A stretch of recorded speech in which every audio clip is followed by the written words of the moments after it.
Welcome to the session on differentiation, gradients of curves. The objectives for this session are to explore examples of tangents to curves and find the derivative of a simple function. A curve has a constantly changing gradient or slope. It is possible to find the gradient of the curve at a point by finding the tangent at that point. The straight line that just touches the curve at a point is the tangent at that point. So we can say that the gradient of a curve at a point is the gradient of the tangent at that point. Let's take a look at an example to illustrate this. For the curve y equals x cubed minus 6x squared plus 11x minus 6, we will find the gradient of the curve by using a sketch.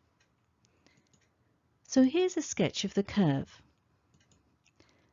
And here's the line at a particular point on the curve. The tangent to this curve has gradient 2 at 3, 0. Notice that it just touches the curve at this point.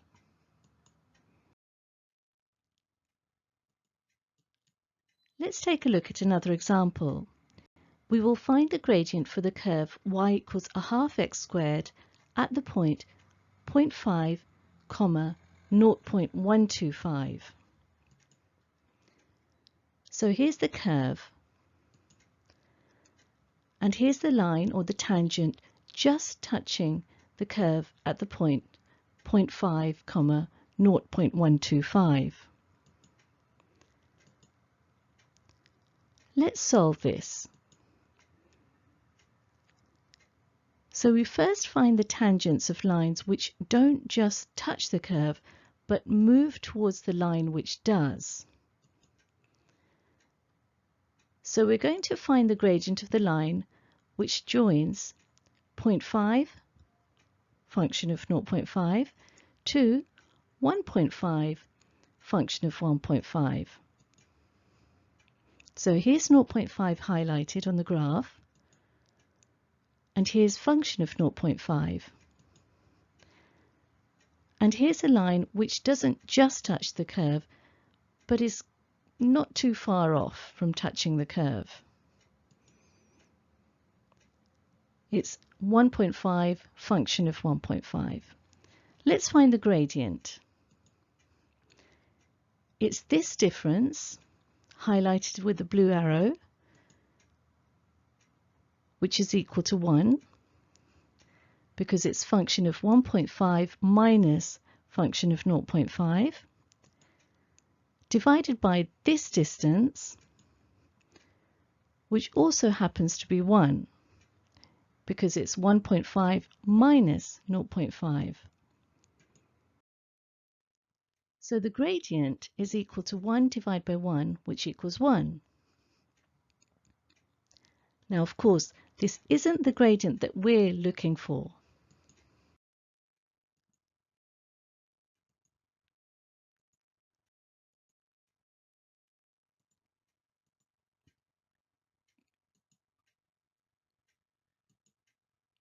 Let's now find the gradient of a line which joins 0.5 function of 0.5 to 1.1 function of 1.1. Notice that this is now getting closer to our desired gradient. We've indicated the points on the curve where the line and the curve intersect. So at 0.5 function of 0.5 and 1.1 function of 1.1. So the gradient is going to be change in y, as highlighted with the blue arrow, which is equal to 0.48, divided by change in x, which is 1.1 minus 0.5. So the gradient equals 0.48 divided by 0.6, which is equal to 0.8.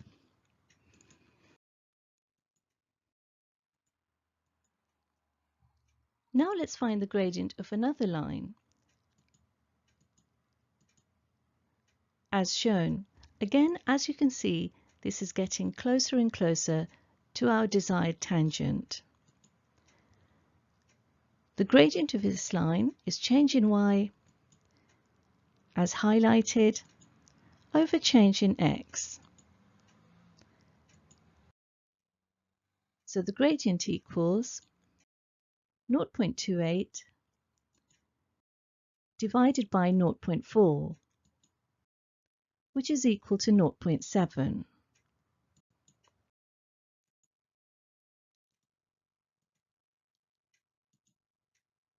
Now let's find the gradient of our actual line.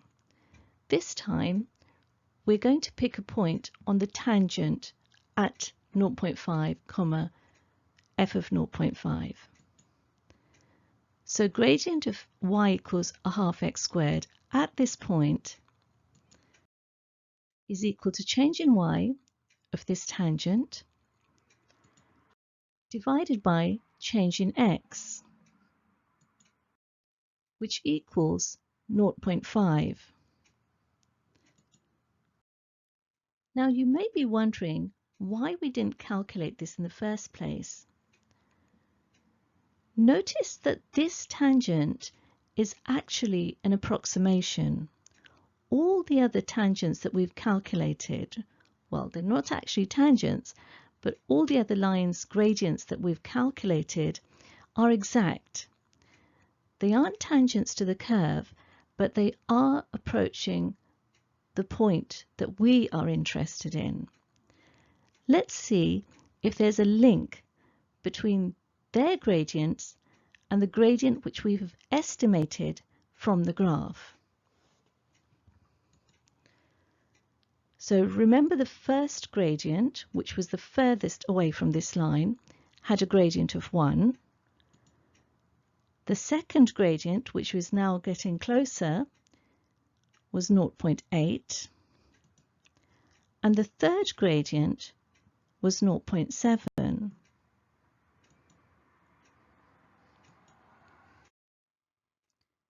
So here's a summary.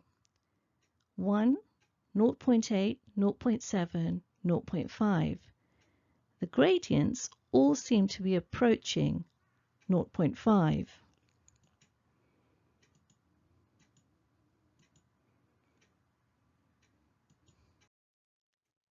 Bearing this example in mind, let's see if we can get something more precise regarding the tangent at a point on the curve. So consider first a continuous function f of x. We also consider some point c on the x-axis. This is sent to f of c on the y-axis. Now consider the value c plus h on the x-axis. This is sent to the value f of c plus h on the y-axis. Notice that the red dotted line denotes the gradient at the point C. It is clearly not going to be easy to find this gradient exactly from the graph.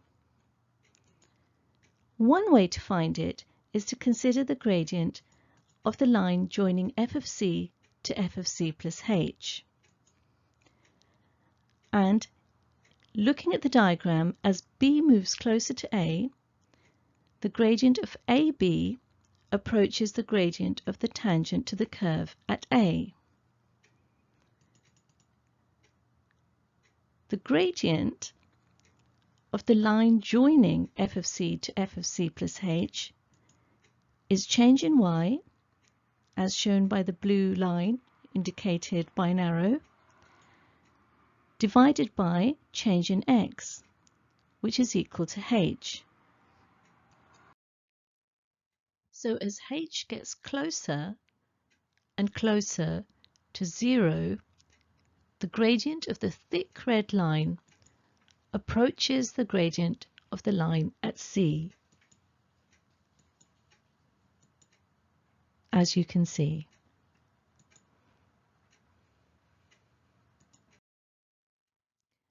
So we can write this as the derivative of f at C is the limit as h tends to 0 of f of c plus h minus f of c over h.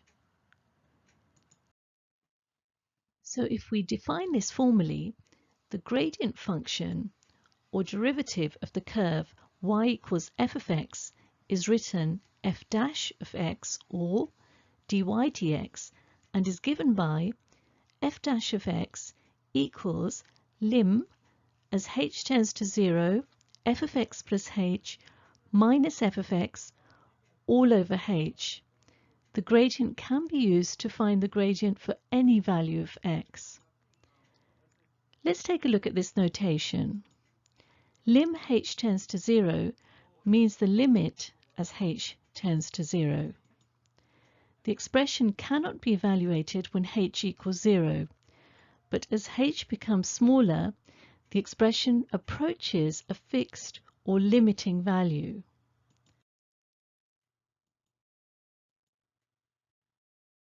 Let's now take a look at an example. The point A with coordinates 2, 8 lies on the curve with equation y equals x cubed. Find the gradient at the point A. So let's solve this. Now dy dx equals lim as h tends to 0 of f of 2 plus h minus f of 2 all over h. We've simply substituted in our particular values into this equation. And this in turn equals 2 plus h all cubed, because we're looking at y equals x cubed, minus 2 cubed all over h. And so expanding the first set of brackets gives the expression shown.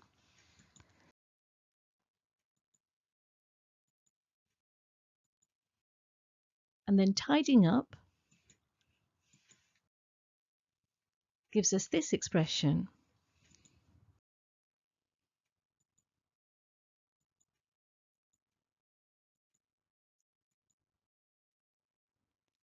And now we can factorize the numerator as shown.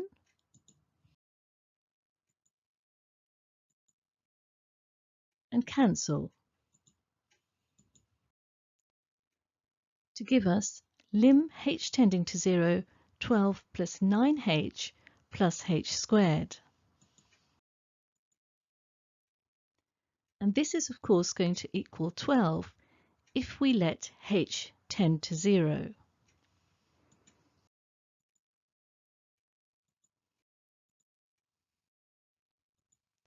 Now let's take a look at another example. Working directly from the definition, find the gradient function of f of x at a for a not equal to 0.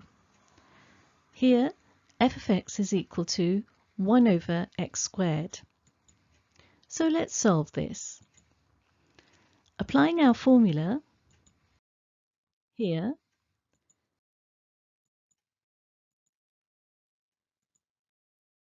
gives us 1 over a plus h all squared minus 1 over a squared all over h.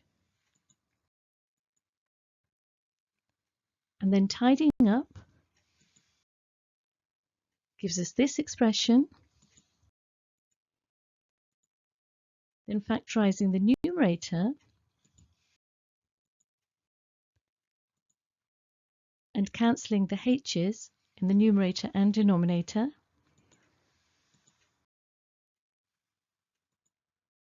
gives us this expression here.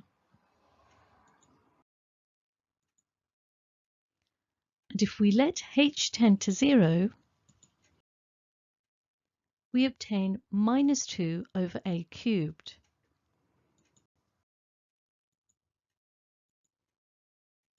We are now going to take a look at differentiating x to the power n.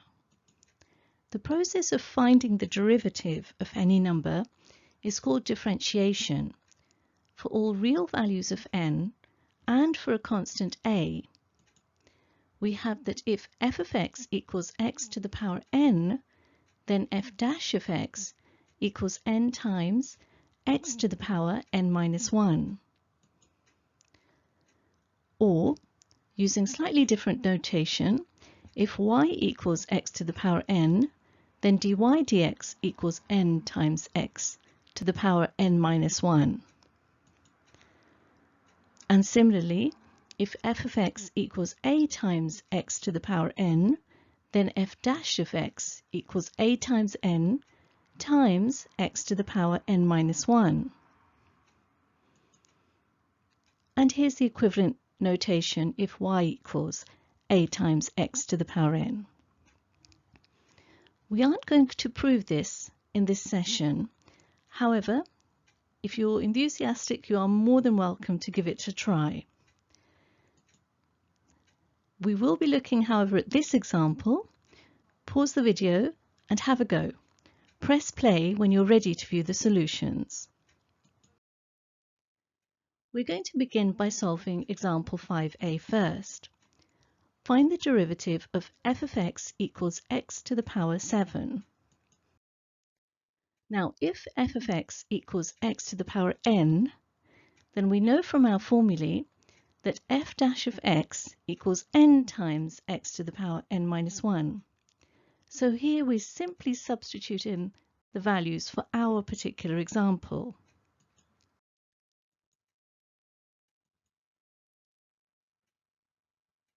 We have n equals 7, as you can see, and if we plug that in, we obtain 7 times x to the power 7 minus 1, which equals 7x to the power 6.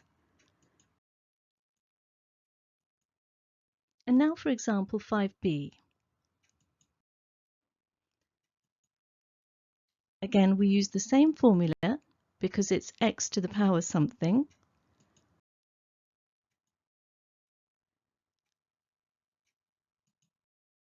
And then we simply plug in the value for n equals 1/3.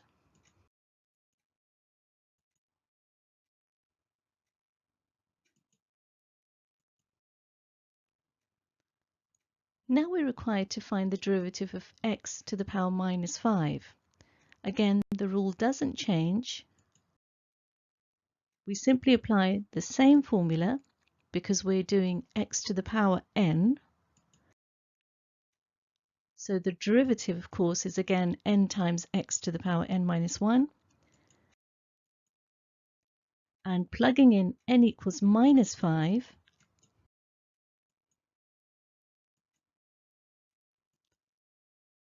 gives us minus 5x to the minus 6. Now for example 5d. We're required to find the derivative of x to the power 5 times x to the power 4. We need to first tidy this up. So add the indices because we're using the same base to give x to the power 9. And now we can differentiate by using our formula.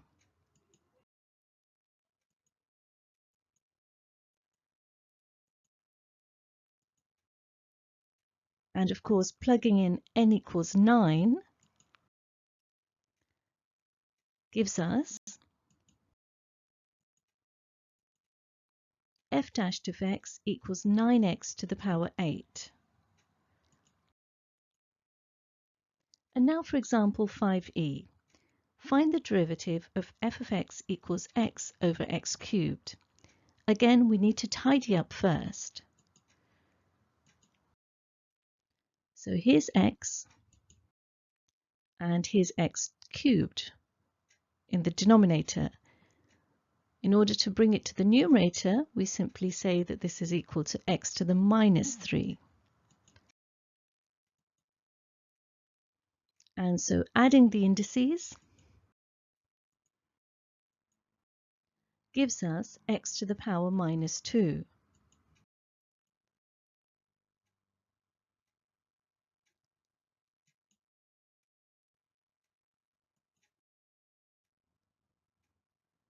And now we can differentiate.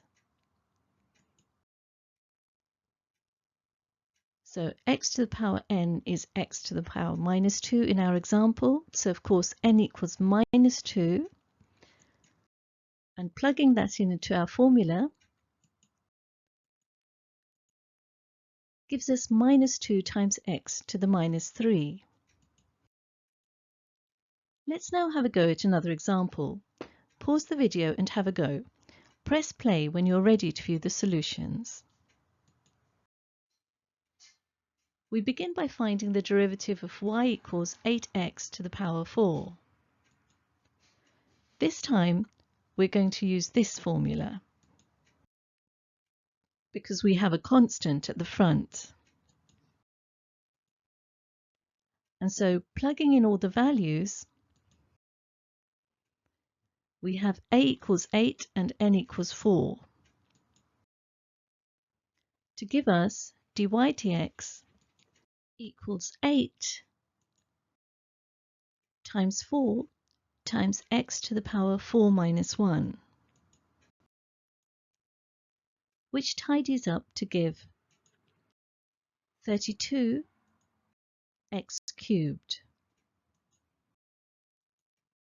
And now for example B, find the derivative of y equals minus 5 times x to the power 1 over 5. Again, we're going to use the same formula because we have a constant at the front as well as a power.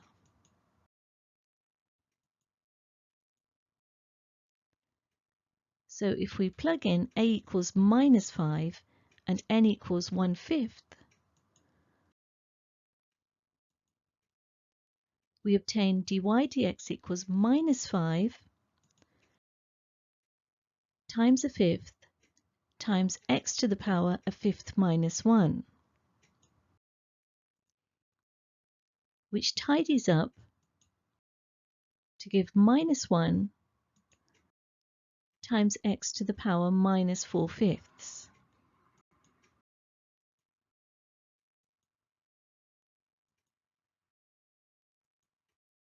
And now for example C, find the derivative of y equals 3x to the power minus 3.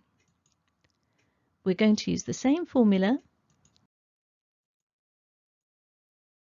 because we have a constant a equals 3 and n equals minus 3, which we plug in to give 3 times minus 3 times x to the power minus 3 minus 1, which tidies up to minus 9 times x to the power minus 4. And now for example 6d, we are required to find the derivative of y equals square root of 25 times x to the power 4. Clearly we're going to have to do some more work on this before we can apply our formula. We can rewrite this as 25 to the power a half times x to the 4 to the power a half, which is 5 times x squared. And now we have it in a form we can differentiate.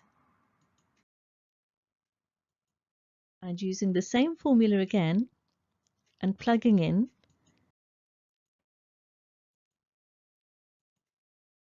a equals 5 and n equals 2 gives dy dx equals 5 times 2x to the power 2 minus 1, which equals 10x to the power 1.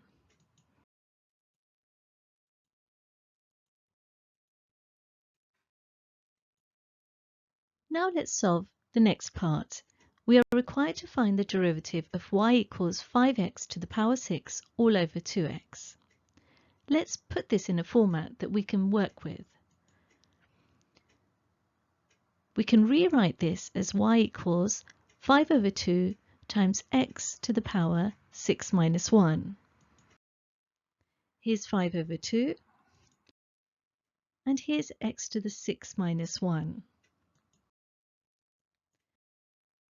And tidying up gives us 5 over 2 times x to the power 5. We can now apply the formula shown on your screen.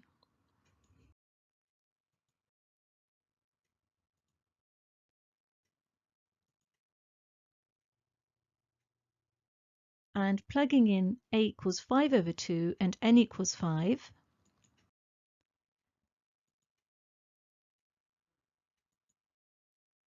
as shown, gives us 25 over 2 times x cubed, which is of course equal to 12.5 times x cubed. This brings us to the end of this session. If you have understood the contents of this session, you should be able to explore examples of tangents to curves and find the derivative of a simple function. Thank you very much for listening. To understand this topic in greater depth, do attempt the exercises in your textbook related to this topic.